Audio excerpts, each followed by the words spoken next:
C'est vendredi, c'est les avis d'Alexis, bienvenue dans ce nouvel épisode. Et aujourd'hui on va parler de puzzle de Roddy McGee, un effet incroyable où vous allez pouvoir mélanger un casse-tête et un tour de magie avec une carte à jouer. Roddy McGee est vraiment très intelligent, il nous avait sorti Little Door, il y a d'autres sorties, je suis pas forcément fan, il y a un Quantum Box, un truc comme ça avec un Sharpie dans une boîte. Coinception, je suis pas forcément fan, il a des très bonnes idées, après bon, je suis pas forcément fan de tout ce qu'il fait, mais la puzzle, j'adore.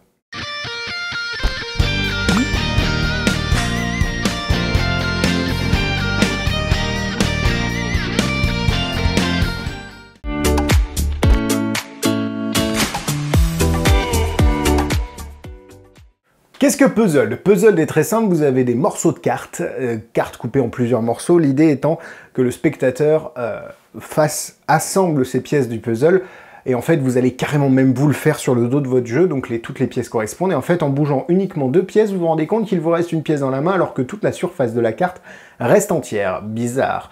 Vous vous proposez ensuite de rajouter le petit morceau restant au milieu de cette carte, et au final, cette carte va fusionner et vous pouvez la laisser à l'examen au spectateur pour vous retrouver dans un état comme celui-là. C'est assez bluffant.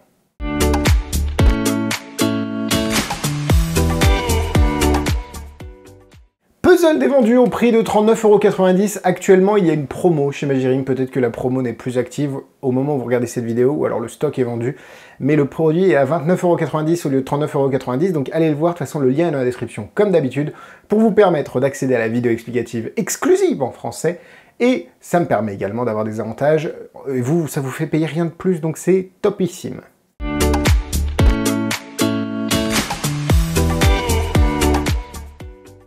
Avant de passer à l'unboxing qui va être relativement rapide, je vous encourage à vous abonner. Évidemment, ça, vous pouvez le faire, c'est gratuit, la cloche, le commentaire. Mais vous pouvez également souscrire à cette chaîne. Cette souscription vous permet d'accéder à des vidéos exclusives. Encore une fois, depuis la semaine dernière, j'ai pas eu le temps d'en tourner. Je vous assure que c'est la folie furieuse en ce moment. On est d'ailleurs dimanche soir très tard et je tourne ces vidéos de manière à être tranquille cette semaine. Mais je vous promets qu'il y aura des vidéos. Je vais le faire incessamment sous peu. Et je tenais à remercier particulièrement Tanguy, David, Carasso, Anthony Chenot, Steve Marion, Bernard, Emmanuel Garbe, Agnès Rémy, Marc Montanet, Georges Forner et Vincent Sicard. À vous. Merci, merci, merci, car ce sont les premiers souscripteurs de cette chaîne. Et grâce à eux, on va pouvoir faire des trucs très très cool. Et je vous réserve une petite vidéo, j'ai déjà l'idée en tête, exclusive au début, qui sera accessible uniquement, évidemment, pour vous. Ça va être pas mal. Alors, dans Puzzle, vous recevez ça. Alors ça, je ne comprends pas. Pingouin, je pense, a cette habitude à faire ces petites boîtes, fermeture aimantée, boîte rigide. C'est très bien. Sauf quand il faut rajouter 5 cartes que vous allez recevoir en plus. Et donc, tu les rajoutes avec un élastique dans l'enveloppe. Et du coup, quand tu les rajoutes avec l'élastique dans l'enveloppe, bah regarde ce que ça fait. Ça ferme plus. Donc je pense que Pingouin s'est rendu compte après que sa boîte n'allait pas forcément être adéquate pour ce qu'il y avait à l'intérieur. Donc c'est pour ça que votre boîte peut-être est un petit peu ouverte. Vous recevez 5 cartes comme celle-ci. Là j'en ai 4, la 5e est dans l'enveloppe. Ce sont des cartes qui ne sont pas forcément consommables parce que vous n'êtes pas obligé de les donner à l'examen à la fin, enfin en souvenir surtout, à la fin de chaque routine. Elles sont imprimées en Maiden, mais je pense que personne ne fera la différence avec du Bicycle. Vous recevez donc cette petite élastique noire de toute beauté qui tient les cartes avec l'enveloppe. Vous recevez l'enveloppe, évidemment, l'enveloppe qui a été truquée. Donc voici l'enveloppe, elle est évidemment truquée. Vous avez un Professeur Potter Puzzling Paradox juste dessus. Un petit paradoxe. Donc en fait, c'est vraiment présenté comme un tour, on va dire, de...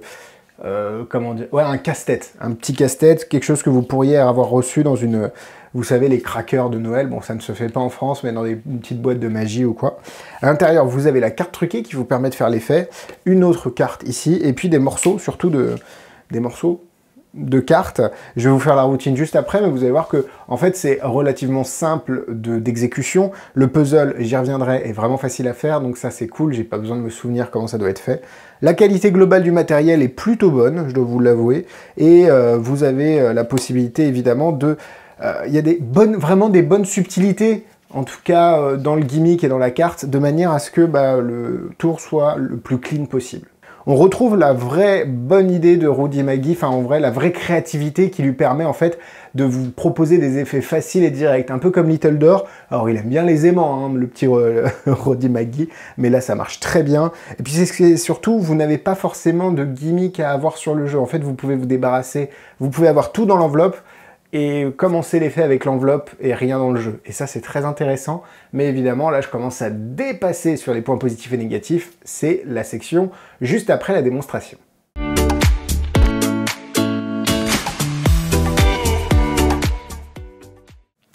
J'ai ici une enveloppe que j'ai eue à Noël. Vous savez, c'est un petit paradoxe, un petit puzzle, un petit casse-tête. À l'intérieur, vous avez pas mal de choses, notamment des morceaux de cartes. Rien d'autre à l'intérieur, c'est super important. Et en fait, ces morceaux de cartes, si on les assemble, on peut normalement avoir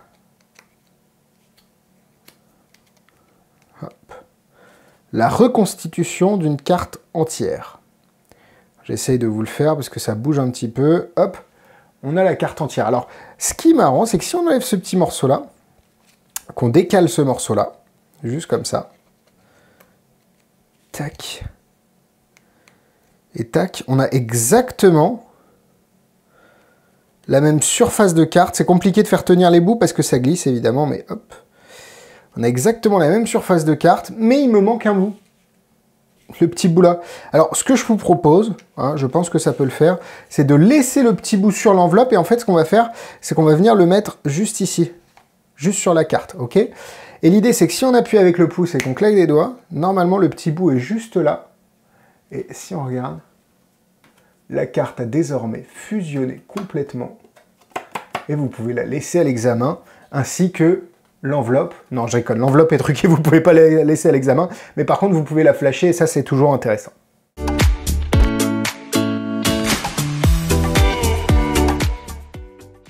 J'espère que la démonstration vous a plu. Nous, on part sur les points négatifs.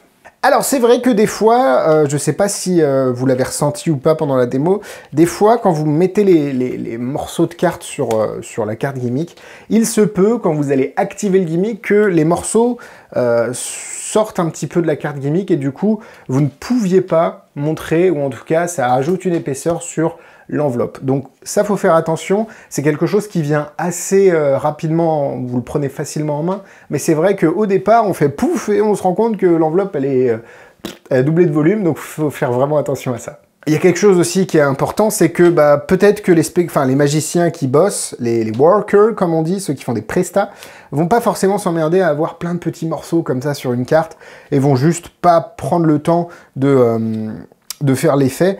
Je pense quand même qu'on a l'avantage d'avoir une carte qui est pas compliquée à fabriquer, parce que en fait, il suffit juste de, j'allais dire couper un gimmick comme ça. En fait, il vous en faudra deux, parce que vous allez couper d'abord ça, et ensuite un petit bout sur une carte supplémentaire.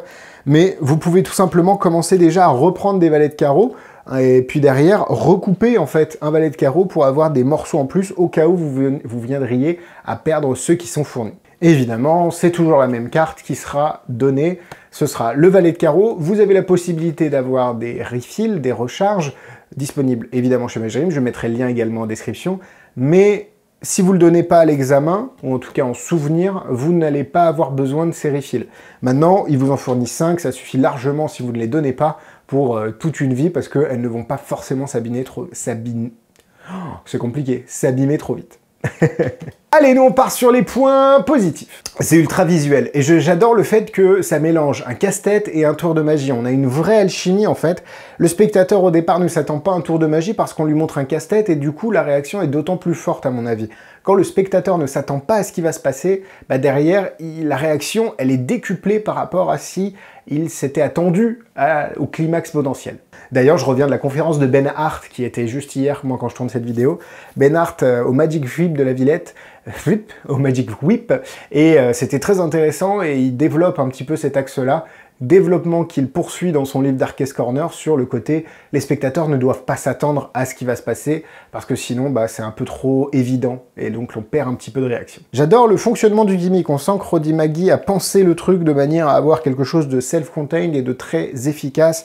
Le gimmick, quand il est une fois sur l'enveloppe, on est quand même relativement propre. Alors évidemment, on a une certaine épaisseur, mais globalement, ça marche très bien. Les gimmicks sont assez puissants aussi, parce que des fois, c'est un peu léger. Là, ça marche très bien, c'est du néodyme, ça marche. Bon, voilà, vous connaissez un petit peu les gimmicks. Et je trouve l'effet vraiment, vraiment visuel. Le côté, on vient mettre le doigt, on vient appuyer, et en fait, on a la réaction qui est un petit peu retardée dans le temps. Et ça, c'est génial, parce que quand on retarde la réaction dans le temps, les spectateurs se rendent pas compte forcément qu'ils sont devant une carte qui est complète, comme celle-ci, mais ils se disent « Ok, ouais, il l'a juste mis sur le dessus ». Et en fait, vu que la réaction, elle est retardée dans le temps, je trouve que ça augmente d'autant plus l'intensité de celle-ci. Non, vous l'avez vu, moi j'adore cet effet, c'est pas forcément quelque chose que je me vois faire tous les jours, mais ça reste un excellent effet de la part de Roddy McGee. J'aime beaucoup, ce sera 3 cœurs. Niveau difficulté...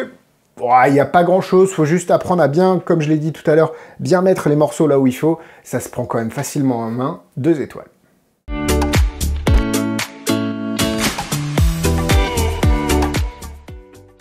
J'ai pas forcément d'autres produits similaires avec ce type de carte-là, un petit peu gadget, un petit peu puzzle, un petit peu casse-tête. Si vous en avez, n'hésitez pas. Après, au niveau du fonctionnement, on se rapproche des tools, on se rapproche de tout ce qui est de Little Door aussi.